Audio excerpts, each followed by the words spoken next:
আসসালামু আলাইকুম, কেমন আছেন সবাই? আমি তো আলহামদুলিল্লাহ আপনাদের দোয়া আল্লাহর রহমতে ভালো আছি। আরেকটা ভিডিও নিয়ে চলে আসলাম।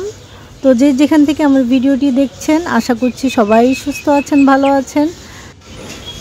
তো এই যে বারান্দায় চলে আসছি, আর বারান্দায় এসে দেখি গোলাপ গাছের কলি থেকে ফুলটা ফুটেছে। তো দেখে খুবই ভালো লাগতেছিল, খুশি লাগতেছিল, খুব সুন্দর ফুলটা মাশাআল্লাহ।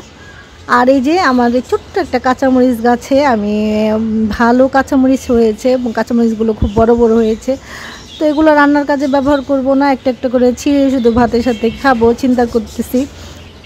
এখন কিন্তু বাজারে কিন্তু কাঁচামরিচের দাম খুব কমে গিয়েছে, একদম সস্তা, হাতের নাগালে চলে আসছে। তারপরেও নিজের গাছের একটা কাঁচামরিচ মানে ছিঁড়ে যদি খাই সেটার আনন্দই আলাদা। আর এদিক থেকে এই যে আমি ঘর একদম এলোমেলো করে নিয়েছি। পুরা আজকে বেডরুমটা পরিষ্কার করব, যেহেতু সামনে রোজা চলে আসছে আর বেশি দিন নেই। তো চিন্তা করতেছিলাম যে ঘরটা একটু ঝেড়ে পরিষ্কার করে নেই। আজকে শুধু এইটাই পরিষ্কার করব, কারণ বাকিগুলো করতে গেলে সারা দিন লাগবে, আর তারপরে আমি অসুস্থ হয়ে যাব। তো শুধুমাত্র বেডরুমটাকে যে ভালো করে এই যে ঝেড়ে পরিষ্কার করে নিচ্ছি।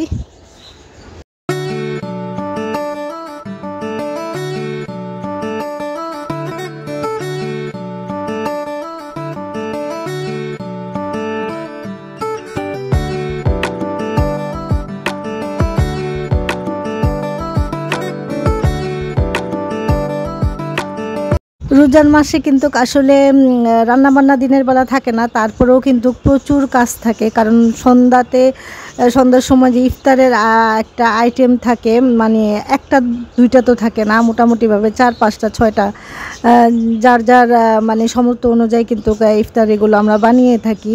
তো সেটাতে কিন্তু প্রচুর একটা টাইম প্রয়োজন হয়। আর একা একা যেহেতু অন্য অন্য কাজও থাকে, আর রোজা রেখে আসলে শরীর কিন্তু ওইভাবে চলেও না। বিশেষ করে একেবারে 12টা 1টার পরে কিন্তু একটু দুর্বলই লাগে। তো আগে আগে এই যে ঝাড়া মোছাগুলো করে রাখলে, ঘরের এই ক্লিনগুলো করে রাখলে কিন্তু 1 মাস আমরা বা একটু মানে আরাম পাবো, কাজটা একটু আমাদের হালকা থাকবে।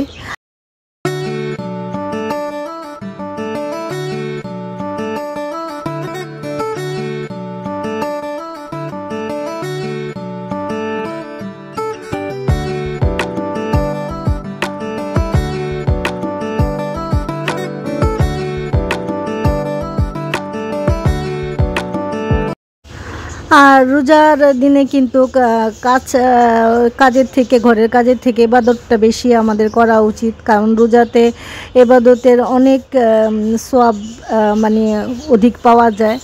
তো রোজার মাসটা যতটা পারি আমরা কাজকে একটু মানে কমানো তো যায় না আসলে। আগে থেকে যদি কিছু কাজ আমরা গুছিয়ে রাখি তাহলে কিন্তু আমরা ইবাদতটা একটু একটু বেশি বেশি করতে পারি আর সওয়াবও কামাতে পারি। শুধু তো এই দুনিয়ার জন্য করলেই হবে না, আর আমাদের আখিরাতের জন্য আমাদের কিন্তু প্রস্তুতি নিতে হবে। কখন আল্লাহ রাব্বুল আলামিনের ডাক আসে আমরা চলে যাই, তো সেটার জন্য আমাদের প্রস্তুতি আগের থেকে নিয়ে নেওয়া উচিত একটু একটু করে। আর এই তো আমি কিন্তু যে একদম ঘরটাকে ভালো করে ঝেড়ে বিছানার চাদর একদম বিছিয়ে নিয়েছি। আর আমি কিন্তু ঘর ঝাড়ার আগে একটা কাজ করি, আমার যত বিছানা চাদর বালিশ টালিশ যা আছে আমি অন্য ঘরে শিফট করে নিয়ে যাই, যাতে করে উপরের ময়লাগুলো পড়ে সব কিছু নোংরা না হয়। ফুল টুল যা আছে এগুলো আমি সব কিছু নিয়ে যাই, পরে ঘর ঝেড়ে একদম পরিষ্কার করে তারপর আস্তে আস্তে আমি আবার সুন্দর করে সব কিছু গুছিয়ে নিই।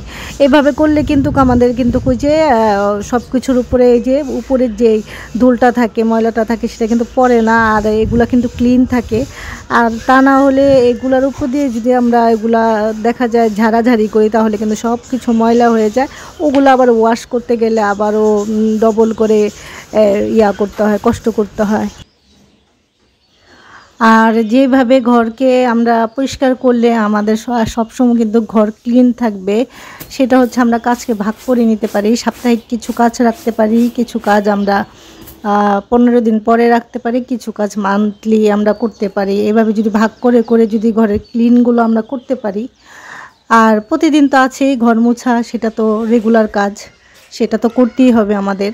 আর বাদ বাকি কাজগুলো যদি আমরা ডিপ ক্লিনের ক্ষেত্রে যদি এভাবে ভাগ করে নিই, তাহলে কিন্তু আমাদের মানে অনেকগুলা কাজই কিন্তু হালকা হয়ে যাবে।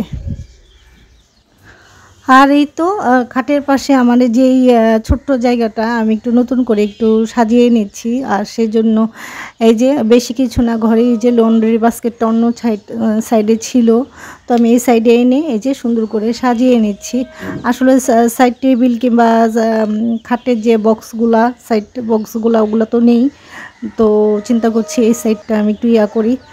তো প্রথমেই কিন্তু আমি মানি প্লান্ট রাখছিলাম, তারপরে চিন্তা করলাম না একটু চেঞ্জ করে নিই, তো এখানে লাকি ব্যাম্বুটা রাখতেছি। কোনটা কেমন লাগছে একটু কমেন্টের মাধ্যমে জানাবেন। আসলে নতুন কিছু না, পুরনো দিয়ে ঘরের জিনিস দিয়ে এদিক থেকে সেদিক করে কিন্তু সুন্দর করে কিছুদিন পর পর একটু চেঞ্জ আনা যায় ঘরের ইচ্ছে থাকলে। আর এই তো ঘর গুছিয়ে আমি বারান্দার যেই আমার জানালাটা আছে, তো সেই জানালাটা আমি একটু ক্লিন করে নিচ্ছি।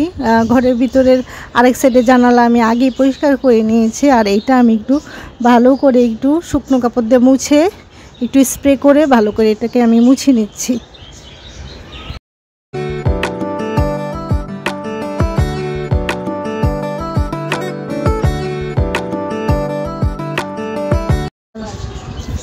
আর ভিডিওর এই পর্যন্ত কারা কারা আমার সাথে এখনও আছেন আমি জানি না, যারা আছেন অবশ্যই একটি আপুরা লাইক করে দিবেন।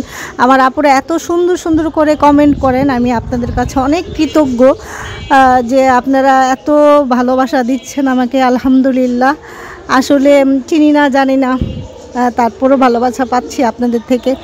আপনাদের কোনো স্বার্থ নেই, তারপরেও দিচ্ছেন। আলহামদুলিল্লাহ, আপনাদের অসংখ্য ধন্যবাদ। আমার যারা যারা আমার এই ছোট্ট চ্যানেলটাকে সাবস্ক্রাইব করেছেন, যারা করেননি তাদেরকেও ধন্যবাদ। ভালো লাগলে অবশ্যই সাবস্ক্রাইব করে দিবেন।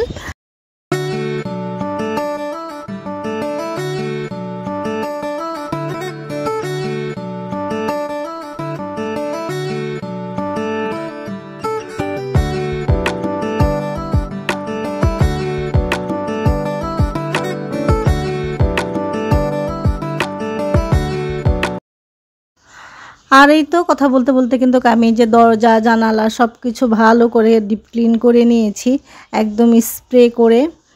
তো এই যে শুধু বেডরুমেরটাই আজকে একদম ঘর চকচকা করে ফেলছি। আর এই তো আমার ঘরের ফাইনাল লুক।